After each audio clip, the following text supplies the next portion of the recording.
여러분 안녕하십니까? 누리PD입니다. 충격적인 속보가 터졌습니다. 이거 그동안 쉬쉬하던 이야기인데요. 아름아름으로 알고 계신 분들도 계십니다. 인터넷 공간에서는 벌써 이야기가 되고 있었는데요. 소위 이제 한덕수 국민추대위라는 겁니다. 한덕수를 대통령으로 만들기 위한 본격적인 어떤 그 그룹이 생겼는데 국민추대위란 이름으로 이제 본격적으로 활동을 시작했다라는 거죠. 이게 지금 일제히 지금 뉴스에 나오거든요. 대통령 국민추대위 한덕수 대행 대선 후보 출마 요청 기자회견이라는 게 지금 열리고 있고요.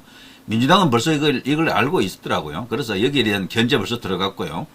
출마설 묵묵부답 한덕수 즉시 탄핵 공개 제안한 진성준 한덕수 대통령 후보 국민추대위 22일 공식 출범 이런 게 있죠. 관련한 이제 기자회견이 이건데요. 21대 대통령 선거 한덕수 대통령 후보 국민추대 기자회견 및 간담회 이렇게 되어 있습니다. 어떻게 보면요. 예상된 대로다. 국민의힘이 입당 안 할 때부터 벌써 이런 방식일 것이다 라고 다 예상했잖아요. 누리PD도 예상을 했고. 그런데 여기서 말하는 국민추대위원회 멤버가 누구냐가 이제 가장 중요합니다. 어떤 성격의 인물들로 이제 채워지느냐. 한간에서는요, 국민의힘 국회의원들이 아직 이제 후보를 결정하지 못하고 중간에 어정쩡한 상태로 있는 국회의원들이 대부분이에요. 한동훈계 뭐 약 한 20명 가까이 되고요. 20명 안 되죠. 조금 안 되고. 그리고 홍준표계 몇 명 있고, 김문수 쪽에 또 몇 명 와 있고, 이런 식이에요. 그런데, 뭐 대부분은 뭐 그대로입니다. 나경원한테도 몇 명 가 있고, 이런 식인데요. 약 한 7, 80명 정도가 거취를 결정하지 않고 있다 그러죠. 당 지도부도 지금 봐서는 뭐 어쨌거나 형식적으로는 중립으로 보이고 말이죠. 그래서 이들이 혹시 한덕수와 연결이 되어 있나라고 의심하는 그 목소리도 있었거든요. 그래서 예의주시해야 된다. 지금 국민의힘 경선 저거는 그냥 페이크고 진짜는 한덕수다 이런 말도 없잖아 있었거든요. 그런데 저는 그렇게까지는 보지는 않았고 지금 뭔가 요동치는 것은 있는데 한덕수가 출마할 경우에 국민의힘과도 손을 안 잡을 가능성이 있다라고 저는 봤어요, 사실은. 그래서 제가 어제 그제 방송할 때 이낙연하고 단일화를 추진할 수도 있다라고 제가 말했잖아요. 이낙연하고 호남 단일화가 되는 거죠. 이럴 경우에 어마어마한 어떤 폭풍이 일어납니다. 그야말로 이재명의 허리를 이제 이렇게 부러뜨릴 수도 있는 그런 어떤 대격변이 터질 수도 있죠. 그럴 경우에는 3파전이 되는 겁니다. 국민의힘 후보 여기 한덕수로 아마 단일화 되겠죠. 한덕수, 그리고 이재명, 이렇게 3파전이 이제 일어날 수도 있다. 그 예상을 제가 했잖아요. 자, 그런데 그거는 예상 중에 한계고요. 또 다른 예상은 어쨌거나 한덕수는 반 이재명, 대열에 설 것이다. 그래서 자신이 주도권을 쥐고 국민의힘 후보와 단일화할 것이다. 이게 또 다른 예상 중에 한계죠. 자, 이 관련한 이야기가 지금 긴급 방송되고 있고 지금 가장 중요한 뉴스가 되는 것 같습니다. 자, TV조선에서도 한덕수 출마 임박, 국민추대위 이제 출범했다. 이제 이런 이야기들이죠. 근데 놀라운 것은요, 여기 추대위가 발족하는 그 과정 배경, 그리고 거기에 들어가는 인사들, 이 사람들인데요. 저는 진짜 깜놀할 상황입니다. 이 가운데 가장 중요한 헤드라인은 이거죠. 데일리안, 단독, 한덕수 대통령 후보 국민추대위 곧 출범, 손학규, 고건등 합류 유력. 손학규가 합류하는 것은 뭐 얼마든지 이해가 돼요. 본인이 원해서라도 갈 수가 있고. 그런데 고건이란 인물이 아직도 살아 계신다라는 게 참 놀라운 일인데 이분이 움직인다라는 것은요. 이거는 본인 스스로 움직인 게 절대 아니에요. 한덕수의 요청이 아니고는 이분이 움직이지 않습니다. 고건 이분은. 고건 전 대통령 권한대행 그 국무총리 이분은요. 같은 전북 출신으로서 제30대, 제35대 국무총리 한덕수하고 똑같아요. 두 사람 다 국무총리를 2번 한 사람이야. 그리고 현재 살아계시는데 87세.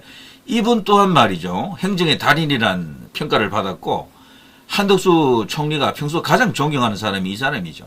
자신의 공직자로서의 롤모델은 고건이다 할 정도입니다. 고건 이분은 호남 출신이지만 뭐 보수죠. 한덕수 총리도 사실은 호남 출신이지만 보수입니다. 뭐 우파라고 하기는 힘들지만 어쨌거나 보수적 색채를 갖고 있어요. 그래서 저는 한덕수 총리가 직접 요청을 했다라고 보는 겁니다. 제가 출마합니다. 도와주십시오. 선배님. 고건 같은 경우는 군산 여기 이제 연고를 두고 있는 인물이죠. 박정희 대통령 때 중용되면서 그야말로 이제 정치적 거물, 공직자의 우상이 된 인물 중에 한 명입니다. 자, 아무튼 이런 상황들, 한덕수 후보 추대위 출범 난국 타개할 유일한 지도자다. 자, 홍준표는 바로 또 태클 들어가네요. 한덕수 추대위 이재명과 단일화 추진하나? 그래서 이 홍준표 같은 사람은 벌써 읽은 거죠. 이 국민 추대위라고 하는 것이 제3지대로 갈 것이다. 국민의힘과 경쟁하는 관계가 될 수도 있다. 물론 이 경우는요, 이재명을 잡기 위한 분진 합격으로 볼 수도 있습니다. 나중에 합칠 수만 있다면은, 국민의힘 후보와 합칠 수만 있다면 분진 합격인데, 합치지 못하고 단일화 안 되고 끝까지 마유해버리면은요, 3자 구도로 가버리면은 분진이 되겠죠. 그냥 분진. 자, 분진인데 승리하지 못하면 그 의미 없는 분진이 되고요. 이기게 되면 그야말로 하늘이 안배한 신의 한 수가 되겠죠. 자, 김문수 후보의 반응이 궁금합니다. 김문수 후보 같은 경우는 아마 제 생각에 이렇습니다. 한덕수와 연대할 수 있다.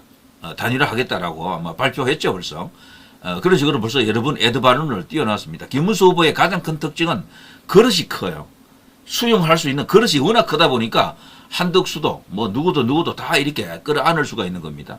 그릇 작은 사람은 절대로 끌어안지 못합니다. 지금은 말이죠. 이기려고 하면 가장 큰 그릇을 갖고 있는 사람이 이기는 겁니다. 용광로를 갖고 있어야 돼요. 포항 제출에 거대한 용광로가 필요합니다. 그 고로 속에 다 집어넣어야 돼요. 그것을 녹여내야 됩니다. 일단 이기고 봐야 되거든. 그 외에는 아무 의미가 없습니다. 지금은. 평상시가 아니라니까요. 지금은 전시 상태입니다.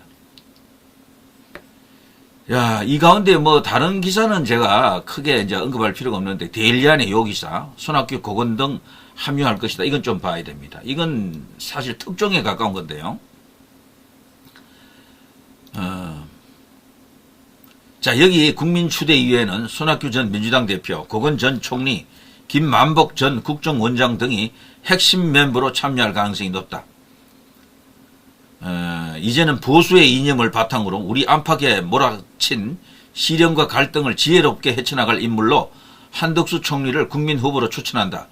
한 총리는 지금의 난국을 타개할 유일한 지도자다. 그리고 한 총리는 일개 정치인이나 행정가가 아니다. 그는 김대중 정부 시절 경제수석으로 IMF 국제통화기금 사태라는 엄청난 파도를 무사히 헤쳐나갔고, 한미 FTA 자유무역협정 협상을 주도하면서 새로운 무역 질서의 파고를 넘어섰다. 그러니까 이분은 말이죠. 역대 대통령으로 보면 김대중 대통령과도 연결이 되고, 노무현 대통령 때는 아예 그 총리를 했으니까 완전히 뭐 연결이 되고, 이명박 대통령 때는 주미대사로 또 몇 년 가 있었고, 이명박 대통령과도 또 연결이 되고, 윤석열 대통령이 제일 먼저 낙점한 인물이 한덕수 총리였죠. 그때 했던 말이 그겁니다. 다른 대안이 없습니다. 의심의 여지가 없는 제1번. 그때 당시 이제 한덕수를 지명할 때 그런 비슷한 발언을 했었죠. 그리고 윤석열 대통령하고도 긴밀하게 연결이 되고, 그래서 엄청난 어떤 그 배경을 갖고 있는 인물이면은 틀림없죠. 거기다가 호남 출신이라 드디어 호남의 90%대를 깰 수 있는 결정타가 왔다, 이런 겁니다. 자, 이런 어떤 IMF라든가 국제통화기금 이런 것과도 다 연결됐고, 지금은 우리나라의 가장 큰 위기가 경제위기다라는 국민적 인식이 있죠. 여기에서 가장 맞춤형 해법을 제시할 수 있는 최적의 인물이다. 그리고 미국과 관계가 좋아야 되는데, 지금 미국과 말이 통하는 유일한 인물은 한덕수다라고 하는 그런 시중에 어떤 평가가 자자합니다. 특히나 트럼프와 전화통화에서 당신 출마하느냐 할 때 그때 알려지지 않은 말이 있었다 그러죠. 출마하면은 그야말로 뭐 대박 지원한다라는 식으로 비슷한 말이 오갔다라는 그런 이야기도 지금 들립니다. 그래서 말이죠. 이 한덕수 출마는 거의 이제 99.9% 확정적이다라고 보는 거죠. 자, 그런데 말이죠. 여기서 우리가 생각해 볼 것은 이 한덕수 출마가 갖고 올 어떤 정치공학적 어떤 이슈들인데요. 이거 엄청난 어떤 정밀한 어떤 계산이 필요한 것 같습니다. 자, 아무튼요. 한덕수 총리는 노무현 정부에서 국무총리, 이명박 정부에서 주미대사, 윤석열 정부에서 국무총리를 각각 역임하면서 역대 이제 대통령들 무려 4명하고도 아주 긴밀한 관계다라는 것을 강조하고 있습니다. 거친 풍랑과 태풍을 꿋꿋하게 헤쳐나간 인물이다. 그 어떤 소임도 결코 쉽지 않았지만 정권과 이념을 넘어 오로지 국가에만 헌신하는 인물, 그가 바로 한덕수다. 이런 것을 강조하고 있네요. 자, 한덕수 총리는요, 지난 20일 영국 일간 파이낸셜 타임스와의 인터뷰에서 대선 출마 여부를 묻는 질문에 아직 결정을 내리지 않았다. 이게 공직자의 언어가 아니죠. 공직자라면요, 출마 안 합니다라 해야 돼요. 그런데도 이런 말을 했을 때 벌써 출마가 확정적으로 마음적으로는 결정이 되어 있었다라는 걸 알 수가 있습니다. 노코멘트라고 하는 것은 긍정입니다. 긍정. 자, 그때 벌써 그런 게 나왔었고요. 자, 그동안 한덕수 총리가 분명한 언어, 출마한다, 하지 않는다, 이런 말을 하지 않고 애매모호한 답변을 이제 내놓을 때도 출마할 것으로 보는 것이 압도적이었습니다. 자, 아무튼 이제 본격적으로 3파전 혹은 양자 대결 구도가 이제 만들어지겠네요. 이렇게 되면은. 저는 이 한덕수 총리가 출마를 기정사실화 할 경우 이재명의 지지율이 꺾인다라고 봅니다. 지금 50% 넘은 지지율도 최근에 나왔죠. 근데 그게요, 한 10% 정도 떨어질 가능성이 있어요. 그럼 한덕수 쪽에서 한 20% 먹고, 국민의힘 후보가 1위가 말이죠. 국민의힘에서 1위 하는 후보가 한 20% 먹게 되면은 거의 대등한 상태로 갑니다. 과거 장미 대선 때 문재인이가 대통령이 될 때 그때 문재인이가 41몇 %로 먹었다고요. 근데 그때 홍준표 자유한국당 그리고 안철수 이 두 사람 합치면 44. 얼마 나옵니다. 약 한 3, 4% 이긴다니까요. 그 비슷한 상황이 올 수가 있는 겁니다. 그래서 나중에는 결국에는 여론조사 과정을 봐야 되는데 3자 구도에서 누군가 한덕수가 되든 국민의힘 후보가 되든 이길 수 있는 방정식이 나오면은 그대로 가면 좋고, 그게 안 되고 장미 대선, 과거 3년 전에 그 장미 대선처럼 된다 그러면은 결국에는 국민의힘 후보 그리고 여기 한덕수의 단일화만이 유일한 해법이다. 한덕수는 기본적으로요, 이낙연하고도 손을 잡는 거거든요. 이낙연하고도 둘 사이에 또 단일화 과정이 있습니다. 거기서 지금 봐서는 이낙연이 이기지 못해요. 좌우지간은 이제 한덕수가 좀 이길 가능성이 크다라고 봅니다. 물론 이낙연도 한 칼이 있어요. 한덕수는 전라북도고 이낙연은 전라남도잖아요. 전라북도보다는 전라남도가 세거든. 인구도 많고 그 연고로 봐도 그렇다고요. 그래서 지금 새미래 쪽에서도요, 지금 나름대로 깨끔 추고 있는 거죠. 깨춤 추고 있는 거죠. 그래서 이 단일화에서 이기기만 한다 그러면은 자기도 대통령이 될 수 있다 이렇게 생각할 겁니다. 이낙연도 말이죠. 그런데 이들 뒤에 과연 누가 있느냐? 이들 뒤에 이것도 한번 생각해 본다 그러면 정말 흥미로운 이야기입니다. 문재인은 이럴 경우 누구를 지지할 것인가? 그래도 이재명일까? 저는 아닐 것 같아요. 자, 아무튼 요 관련 이야기들은 제가 조금 더 있다가 한 번 더 내면한 상황을 알아보고 난 뒤에 다시 한 번 더 전해드리겠습니다. 누리 PD 김준이었습니다.